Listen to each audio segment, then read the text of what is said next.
대표님은 뭐 워낙 자주 말씀하신 이야기인데 자녀를 자본가가 될 수 있게 교육을 시켜야 된다 말씀하시거든요. 왜 그렇게 해야 되는지, 또 어떻게 그렇게 할 수 있는지. 예, 예를 들어서 우리 아이들이 어떻게 자라고 싶으냐. 근데 그 아이들이 이제 우리 다음 세대죠. 다음 세대들이 어떤 라이프를 살고 싶게 하느냐.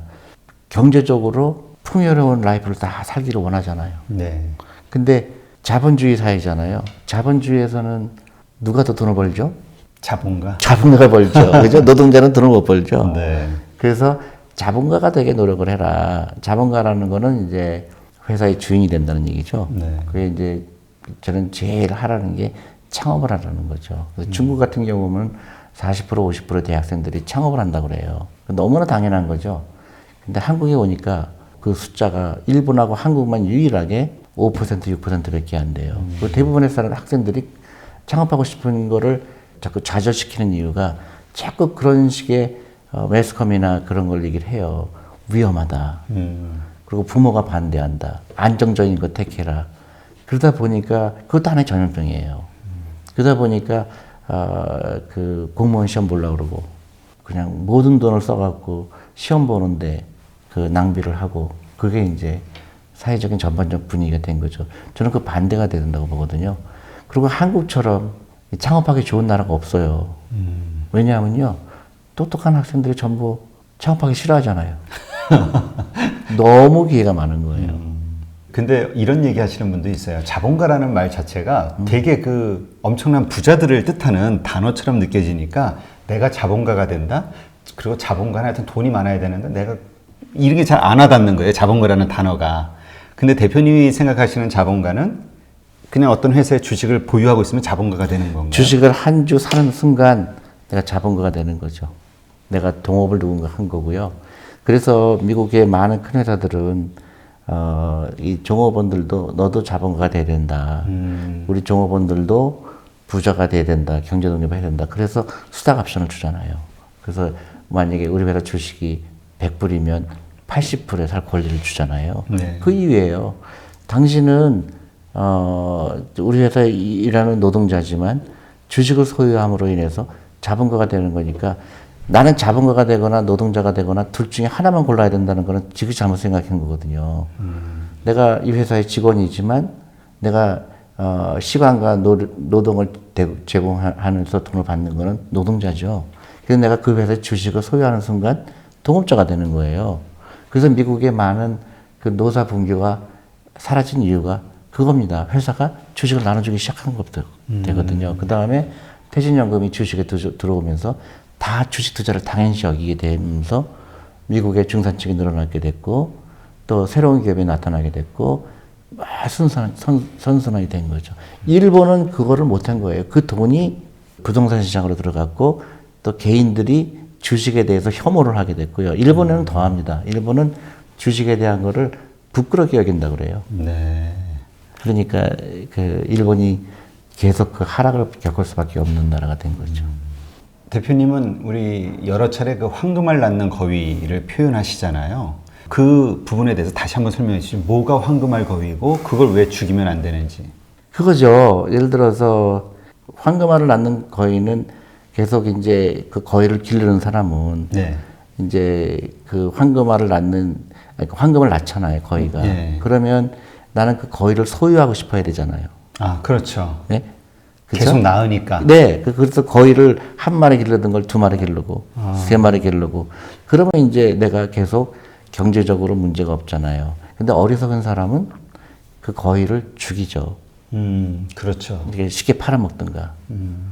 그게 이제 안타까운 현실이죠. 그러니까 그 거위 살 돈을 계속 만들어라. 그래서 한 마리 기를 걸 두 마리 길러라. 근데 그 거위 살 돈을 해외 여행을 간다든가, 거위 살 돈을 무슨 신발을 몇백만 원짜리 산다든가, 거위 살 돈을 가지고 무분별하게 외제차를 산다든가. 그게 이제 안타까운 거죠. 그게 거위 살 돈이다. 거위를 길러라. 10마리 기를 걸 20마리 기르고. 그러면 그게 예를 들어 다르게 표현하면 주식을 산 사람은 거위를 산 사람이죠. 근데 그 기업이 잘 돼서 나중에 나한테 배당도 많이 할 거고 또 그 회사 가치가 늘어날 거고 거기에 투자하는 거죠. 그러니까 그 돈을 소비하면 돈을 소비하는 것 자체가 이제 거위를 죽이는 것과 마찬가지고 그렇죠. 그 돈을 자꾸 쓰지 않고 모아서 투자를 해서 자꾸 뭔가 생산을 만들어내면 그게 이제 거위를 산 게 되는 거네요. 그렇죠. 아, 네. 대표님 이제 물론 이제 펀드 운용을 하는 회사 대표님이시니까 펀드와 주식 어떤 게 더 개인들이 투자하기에 적합하거나 혹은 수익률 면에서 어떤 게 더 유리한지 이걸 좀 객관적으로 한번 설명을 해주시면 어떨까요? 일반적으로 펀드가 더 좋다, 주식이 더 좋다 얘기할 수는 없죠. 왜냐하면 정말 뛰어난 사람이 주식을 잘 골라서 투자하면 훨씬 더 돈을 많이 벌 수가 있는 건데 모든 사람을 대변할 수는 없죠. 네. 근데 이제 펀드의 장점이 있고 주식의 장점이 있죠. 펀드의 장점은 작은 돈으로 계속 꾸준하게 할 수 있다는 거죠. 오늘 10,000원으로 할 수도 있고 5,000원으로 할 수도 있고 그다음에 그 5,000원을 하더라도 분산이 골고루 된다는 사실이고요. 그다음에 해외 주식할 때 상당히 유리할 수 있다고 저는 생각을 하고요. 주식은 장점은 이제 그 수수료가 없겠죠. 펀드에 내는 수수료. 대신에 이제 분산하기 힘들죠. 예를 들어서 삼성전자 한 주를 사더라도 몇만 원 아니에요. 그럼 내가 오늘 10,000원 투자하고 싶은데 살 수가 없고 또 여러 종목을 사야 되는데 그럴 수가 없고요. 그래서 저는 두 개 다 하는 것도 좋다고 생각해요.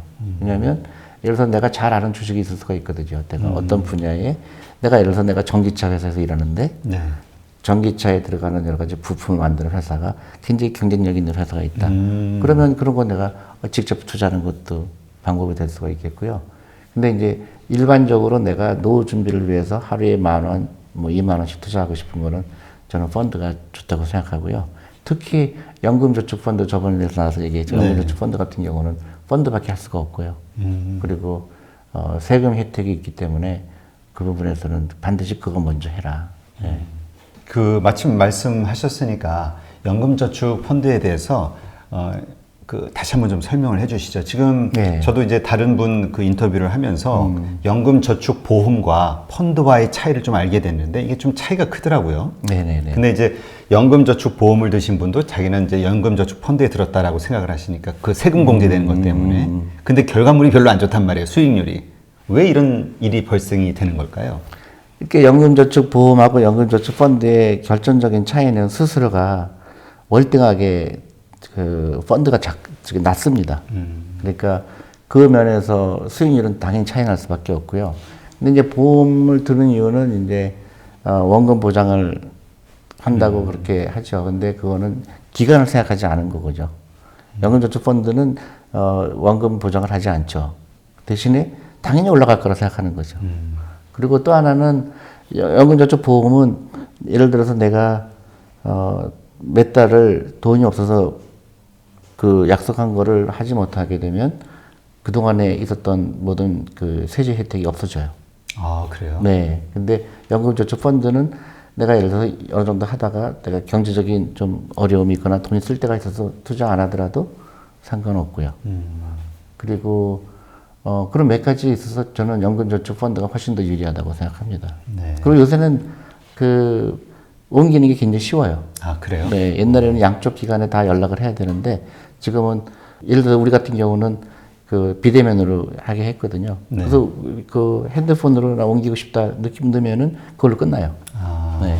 대표님은 항상 우리 지금 요새 그 한국 국내 주식 투자자들의 불만이 뭐냐면 미국 같은 경우는 뭐 작년에 30% 오르고 막 이랬지만 한국은 뭐 그대로잖아요. 얼마 안 오르고 연말에 잠깐 오르고. 그러니까 이게 실망이 자꾸 커지는 거예요. 이 한국 주식 시장이 성장하기 위해서 대표님은 항상 얘기하시는 게 그 국민연금의 그 다음에 퇴직연금 이 부분을 이야기하시거든요. 네네. 정말 그런 것들이 제대로만 써지면 우리 시장이 커질 수 있을까요? 당연하죠. 한국 주식은요, 싸요. 일단 여러 가지 면에서 싸고요. 근데 저는 하나 대묻고 싶은 게 그런 얘기를 하시는 분들한테 대묻고 싶은 게 아니 제가 만난 사람들 대부분에서 주식 투자 하세요 그러면 안 한다고 그래요. 네. 근데 뭘 걱정해요? 한국 주식 안 들어가나? 그렇잖아요? 아니 그래서 뭐 한국 주식이 안 좋다고 막 그러는데 그럼 본인 투자하세요 그러면 안 한대요. 그럼 왜 그러니까 본인이 투자 안 하는데 주식시장에 올라갈 수 있어요? 퇴직연금의 주식 비중이 전 세계에서 꼴찌예요. 그러니까 미국 같은 경우는 40%, 50%, 호주도 40%, 50%가 주식 비중이에요. 퇴직연금에. 근데 한국에서는 자기 퇴직연금이 어디 들어갔는지 대부분 몰라요. 그리고 대부분 DB형이에요. 그 다음에 DC형도 주식 비중이 1%, 2%밖에 안 돼요. DB형이라는 건 뭘 얘기하는 건가요? Defined Benefit이라고 그러는데요. 네. 옛날 퇴직연금이죠. 아, 옛날. 퇴직연금 비슷하죠. 그러니까 이 회사가 알아서 주는 거예요. 예를 들어서 내 그 월급이 예를 들어서 만약에 그 월급을 그러니까 내가 회사 그만둘 당시에 그다음에 근무 연한을 곱해서 그 돈을 월급을 주는 겁니다. 우리 그 적립해놨다가 예. 한 번에 주는. 그렇죠. 근데 DC형은 Defined Contribution이라고 그래서요.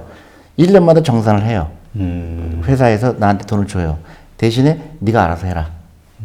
그래서 저는 DC형을 택해야 된다고 보거든요.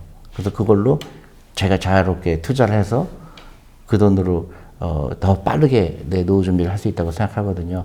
근데 예를 들어서 DB형을 좋아하는 이유는 내가 월급이 굉장히 올라갈 거라고 생각한다. 예를 들어서 뭐 지금 월급이 뭐 300만 원인데 내가 이 회사에서 그만둘 때는 뭐 3천만 원이 될 것 같다.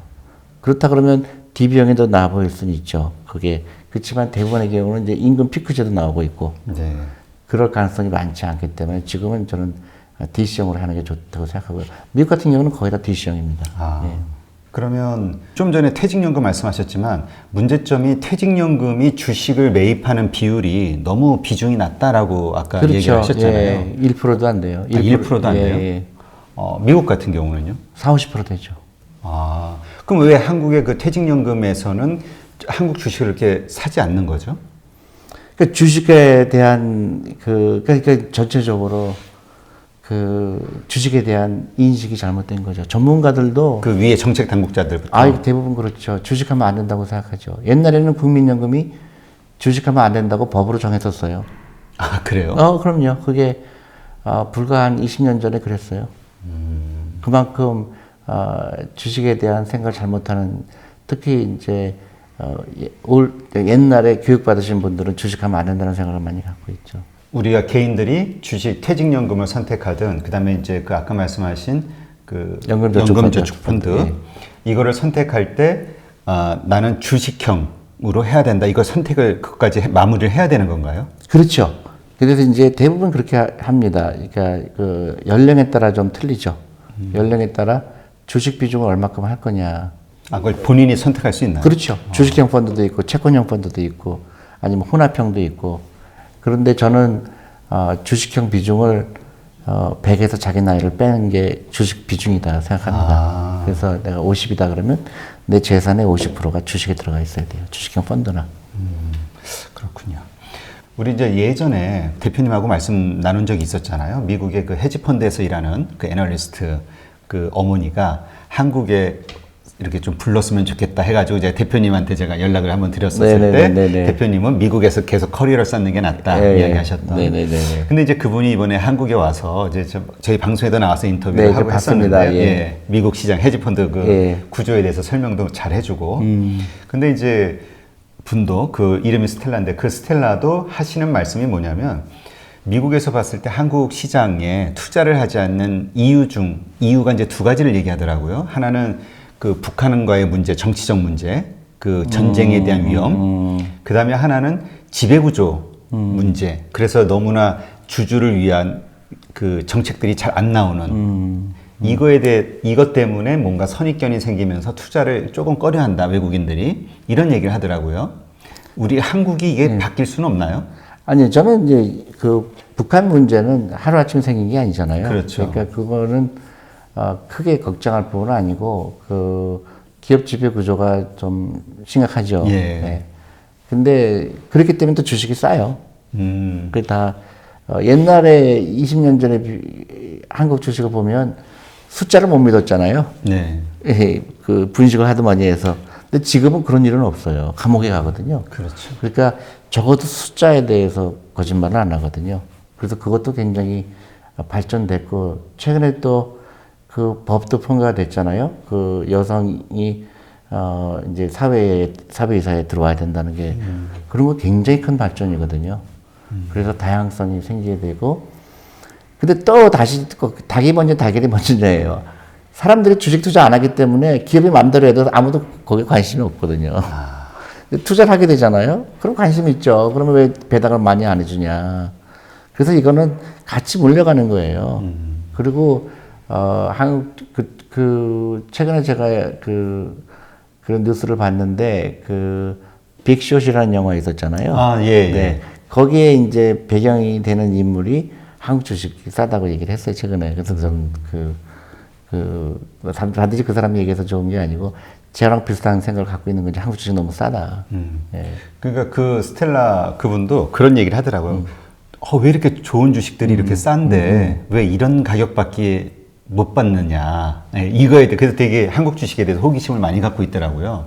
그게 아마 외국인들도 그런 생각을 아마 다 갖고 있는데 뭔가 이제 말씀하신 지배구조라든가 뭔가만 좀 네네. 풀려지면 좀 나아지지 않을까. 저는 지금 한국 주식은 제가 여러 매체에서 얘기했는데 폭발력을 갖고 있어요. 왜냐하면 퇴직연금이 가장 중요한 거거든요. 미국의 401k라는 게 있잖아요. 네. 그게 퇴직연금이 그 월급의 10%가 꾸준하게 그 주시장에 들어옴으로 인해서 많은 새로운 기업이 생기게 되고 부가 창출이 됐거든요.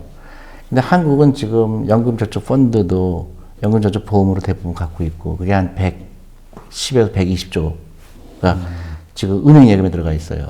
그 다음에 퇴직연금도 대부분 은행 예금이 들어가 있잖아요. 네. 그게 한 2, 300조 되거든요. 그러니까 한 400조, 그 다음에 또 하나는 사교육비로 1년에 들어가는 돈이 20조거든요. 그러니까 한국은 엄청나게 부자 나라예요. 지금은. 그리고 부채 비율이 40%밖에 안 돼요, 한국이. 근데 일본은 지금 250%예요. 그러니까 한국은 굉장히 좋은 환경을 갖고 있어요. 다만, 긍정적인 마인드를 갖고 있는 사람들이 많아야 돼요. 그러니까 주식이라는 거는 굉장히 좋은 거구나, 투자해야지. 그리고 길게 보는 거고, 뭐 5% 올라갔다 내려갔다 거기에 신경 쓰는 사람이 없고요. 오래 기다리면 돈 벌게 돼 있다. 그건 사실이기도 하고. 그래서 긍정적으로 한국 경제 좋다. 그리고 우리 젊은 사람들 희망이 많다. 실제로 많고요. 네. 그리고 소확행이라든가 이런 헬조선 이런 부정적인 거는 정말로 우리 스스로를 죽이는 일이에요. 그렇지 않거든요. 한국처럼 이렇게 희망 있는 나라가 없어요. 근데 뭔가 이 잘못된 교육 그리고 실제로 이렇게 믿게 되거든요. 나쁘다 하게 되면 긍정적인 마인드를 심는 게 제일 좋습니다. 네. 그래서 제가 책을 쓴 이유도 그거예요. 한국은 엄청나게 포텐셜 있는 나라다. 그 몇 년 전에 골드만삭스에서 그 한국에 대한 리포트를 쓴 게 있거든요. 거기서 한국의 경쟁력이 통일에 대해서 제대로 움직인다 그러면 미국 다음으로 부강한 나라가 될 거라고 예언했거든요. 그래요? 그럼요. 그러니까 한국 사람만 한국을 비하해요. 근데 저는 그런 게 굉장히 신기해요. 자기는 주식 투자 안 하면서 주식이 안 좋다고 얘기하고. 맞아. 하면서 욕하는 사람이 있어야 되는데. 그러니까 전혀 그리고 잘못된 금융 지식을 대부분 갖고 있고. 근데 저는 제일 화가 나는 거는 우리가 일본을 따라가고 있다는 사실이에요. 그래서 그것부터 방향을 바꿔야 되고 미국의 유태인 같이 생각하자. 유태인들은 왜 부자가 됐을까? 간단해요. 복리를 가장 잘 이용하는 민족이에요. 그리고 어렸을 때부터 돈을 가르쳐주고 그리고 돈의 귀중함을 가르쳐주고 제가 그 책에도 썼지만은 저는 미국에 살 때 유태인 동네에 살았거든요. 네. 근데 유태인 동네 사는데요. 엄청나요. 이 사람들의 그게 일단 애를 막 5명, 6명씩 낳아요. 많이 났네요. 왜냐하면 돈이 너무 많아요. 부자예요. 그러니까 행복해요. 애들도 다 행복해요. 근데 결국은 돈이에요. 돈이 많기 때문에 행복하고 또 아이들도 많이 낳고. 그래서 그걸 보면서 이 사람들은 어떻게 자녀 교육을 시킬까 그랬더니 놀랍게도 애들한테 절대로 돈을 그냥 주지 않아요. 예를 들어서 우리 그 동네에 사는 그 여자분인데 저한테 자기가 어떻게 그 아이들 교육을 시키냐 했더니 그런 걸 얘기하더라고요. 그래서 게임기를 사달라고 그러면 그 일을 하게 해요. 그래서 뭐 정원을 깎는다든가 그런 걸 깎으면 그때마다 돈 얼마씩 주죠. 그런 거 가지고 이제 게임기 사러 같이 가고 그런 노력이 필요한 거죠. 그러니까 부모가 결국은 중요하네요. 생각이 바뀌는 게. 굉장히 중요하죠.